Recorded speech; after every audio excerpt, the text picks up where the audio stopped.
with 3 successful tests, we could have 65 more qualified leads per month, 100 more leads per month, thanks to just conducting those tests.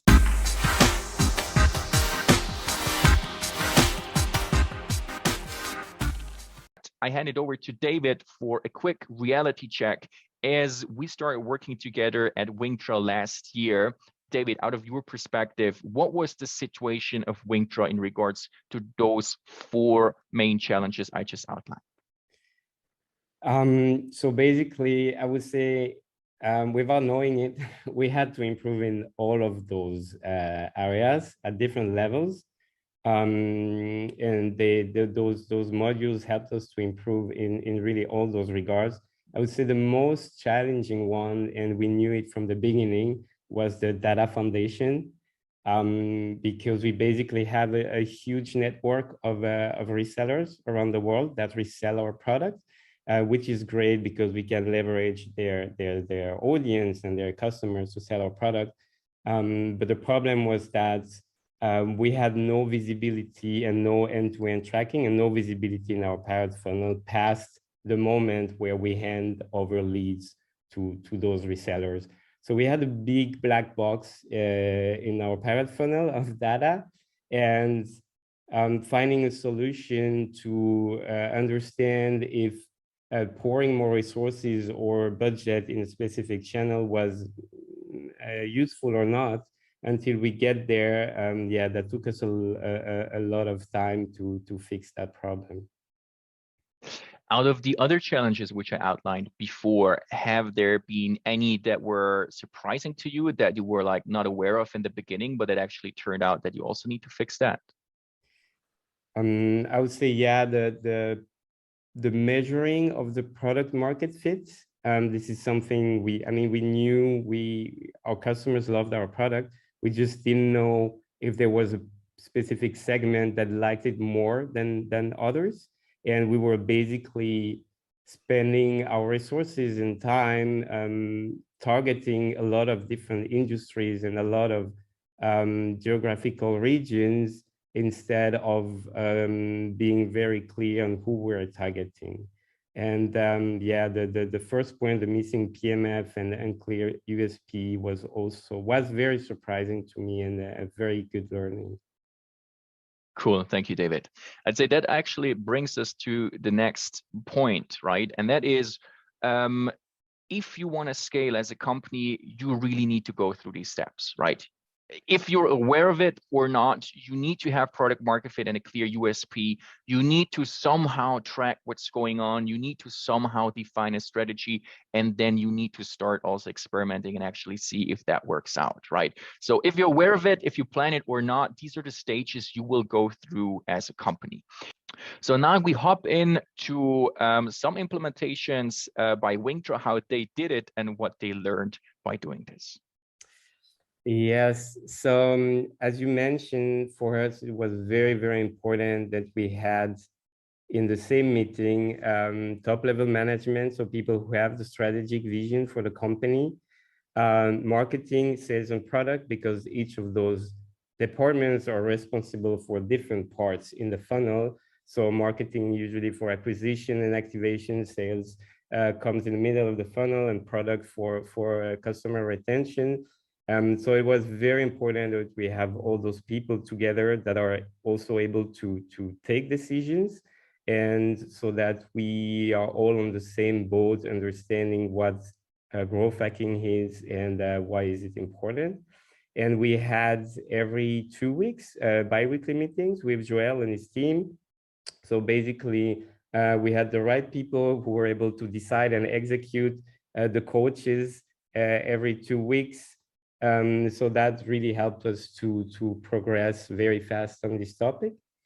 And the first measures that we took was a product market fit, so survey. So as Joel mentioned, this is a standard survey that we sent to all of our customers. And we had 90 responses. And from there, we learned that we actually have a very high product market fit score across all the industries and segments that we serve, actually, of average of 74%. But there was one industry that was sticking out, which is the mining and metal industry. And we kind of had the feeling for it, but this is really proof that our customers in that industry really love and really need our product. And this is a very important information that will help us later shape our beachhead strategy. I think this will come later in the presentation.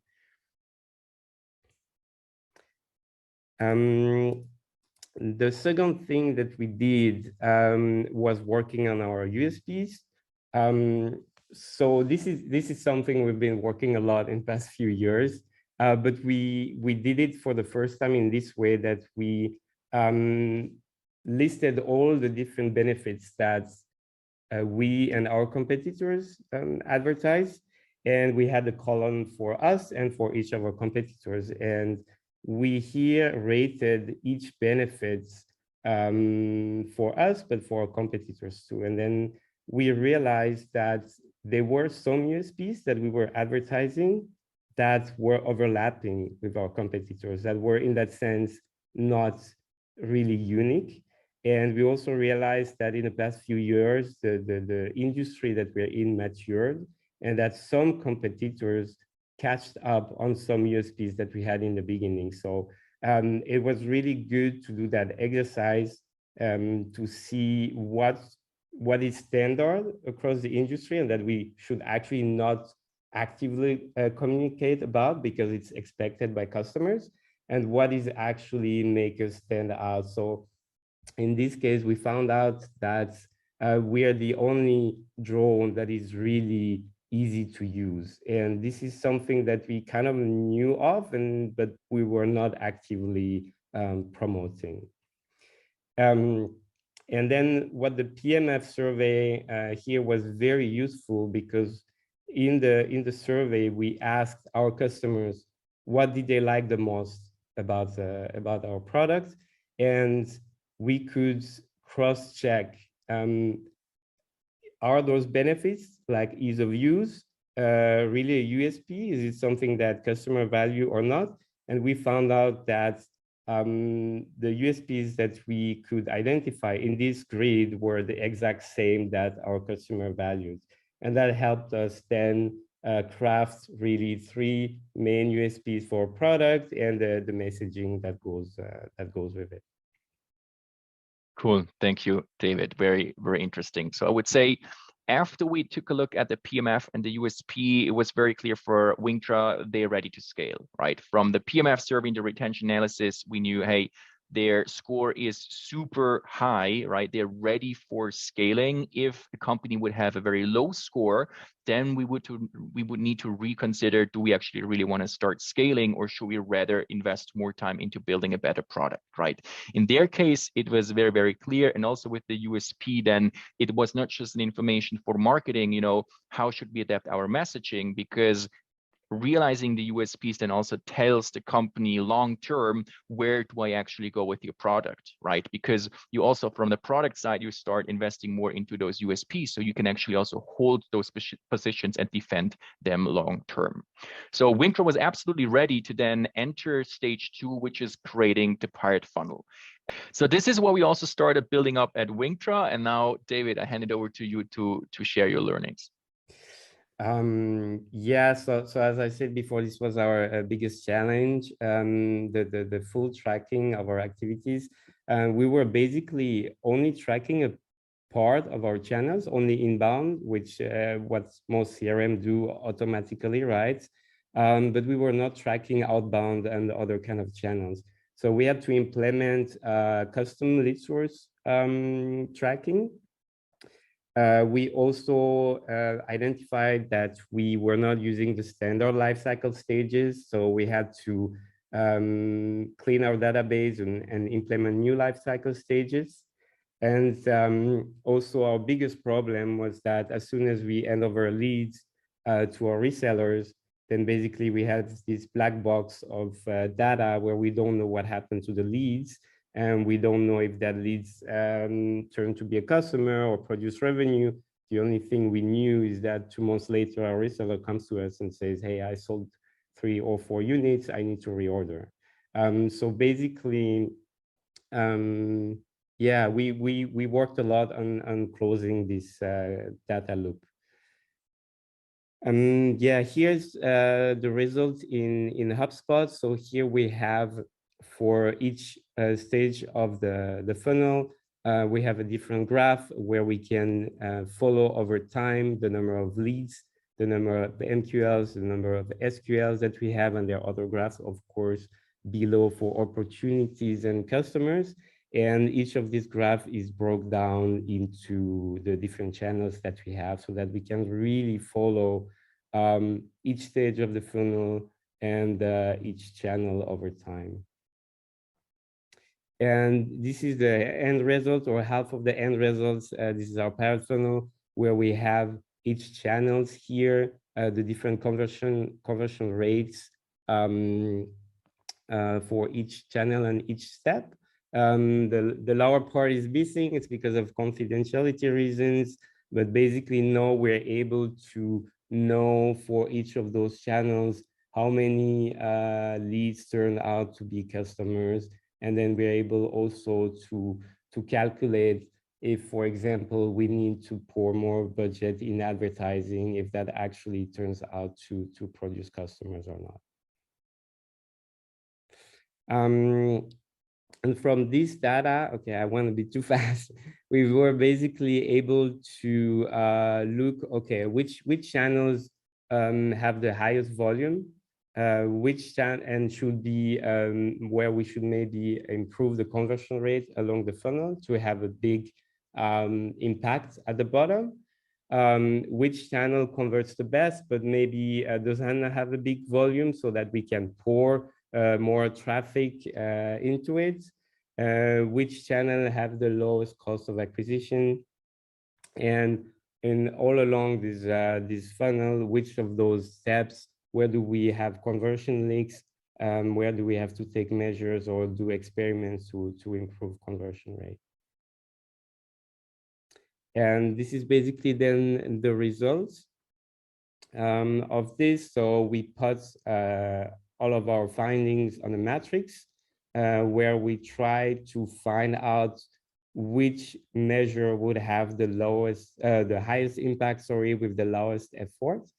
And basically we found out that the first would be to improve the conversion rate, because on the website, because we are really good at creating traffic, but less at converting those traffic into qualified leads.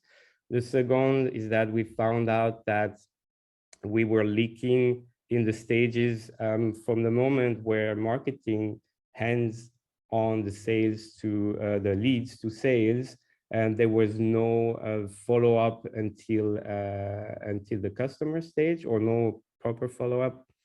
And we also found out that we were spreading too much our efforts in too many industries. So concentrating our marketing and sales efforts into one industry and starting a beachhead strategy would probably make the most impact for us in our scaling efforts.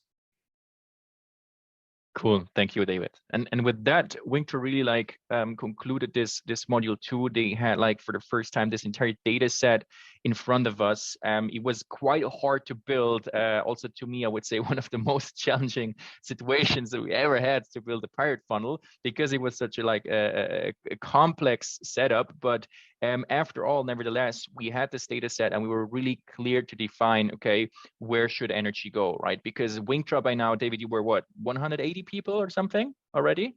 100.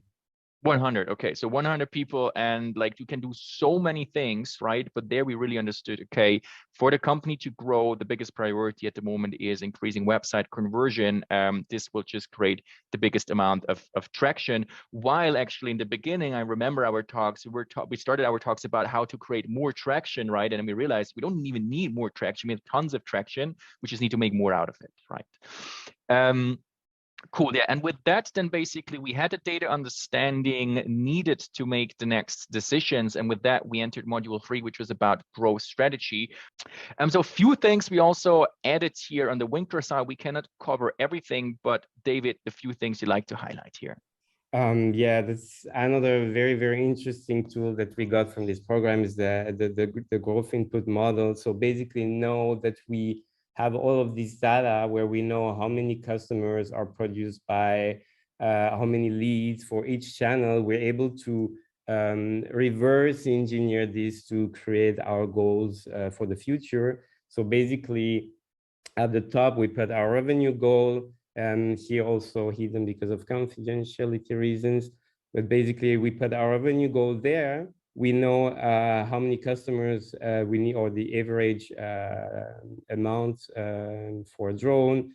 And then we can basically calculate how many customers we need to reach that goal. And by using all the conversion rates that we calculated in Pirate Funnel, we can calculate how many leads or qualified leads we need to produce so that we can reach our revenue goals. And this is, I think, especially for me, I can speak for marketing, a game changer, because before we were setting goals, we just wanted to grow, but we were never really accountable for, let's say, the KPIs, because we didn't really know how to set those KPIs. And basically we know each quarter exactly how many leads we need to produce, and we feel much, much more accountable for it. Yeah, so to get to those goals, we basically then used the OKRs. So we put to reach those KPIs the three main measures that we had in the previous matrix.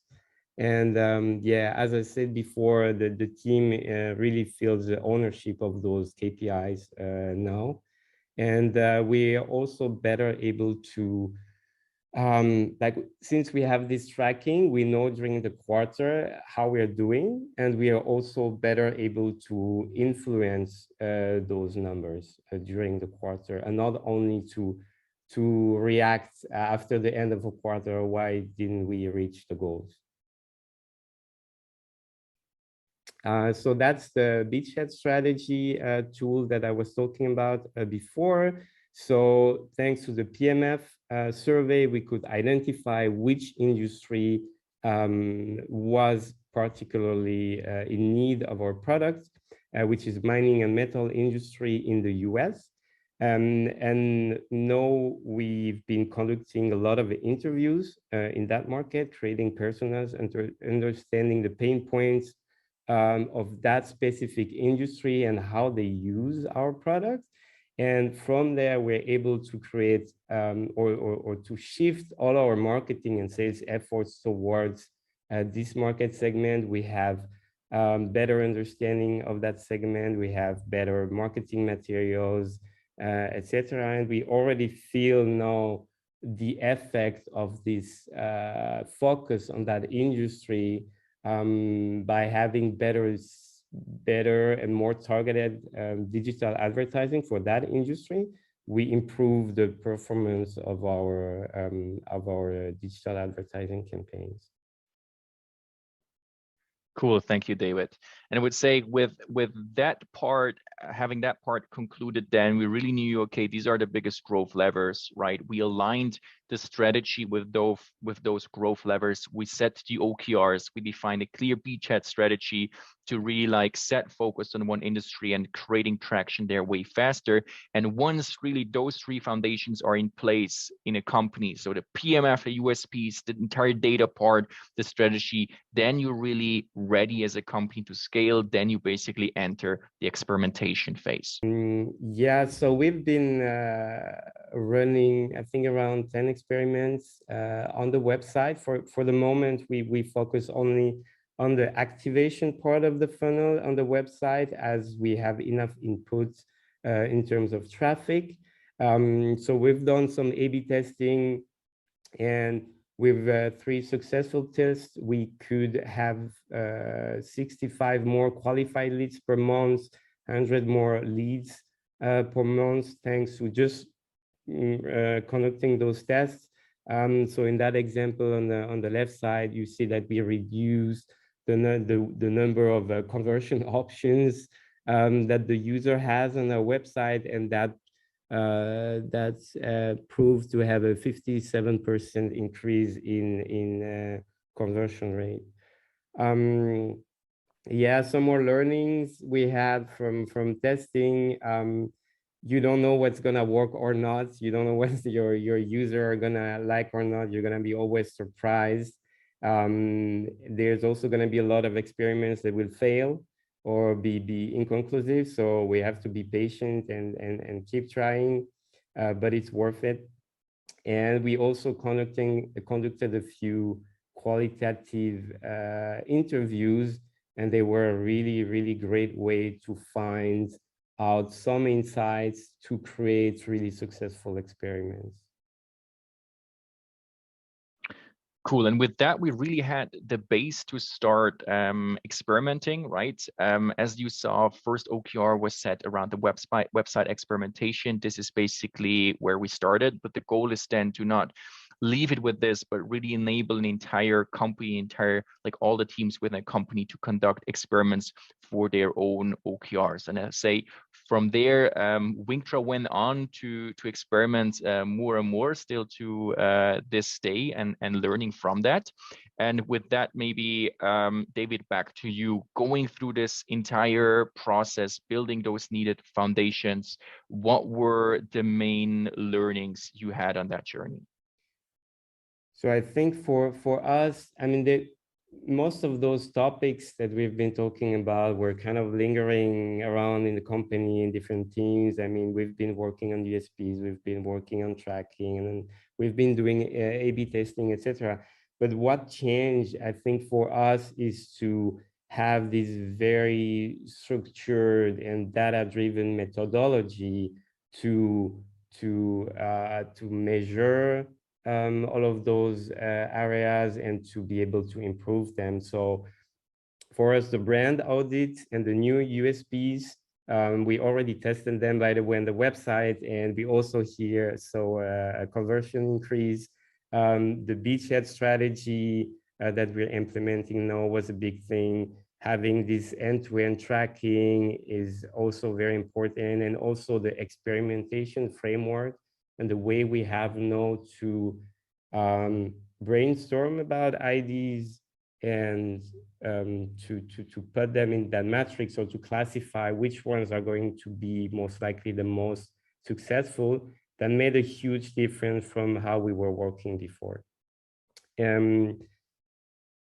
The second thing is the alignment of people in the company and the knowledge that we share, and then the common vision that we now have is very important. And products and other teams are also looking soon to implement the experimentation framework, not only marketing. And one random, maybe key learning that I had from the Bold program is that we were trying too much to strive for 100% accurate data. We wanted always highly significant results for experiments. We wanted 100% correct tracking, and then we realized that we were not getting where we were. And then in the end, it's better to have 80% accurate data and be able to take decisions on this than not having the end-to-end tracking, for example, and taking decisions on not on data, but on feeling or opinions. Yeah, so just want to thank you, Joel, for the program. For me, it was an amazing learning, I have to say, one of the best in my career.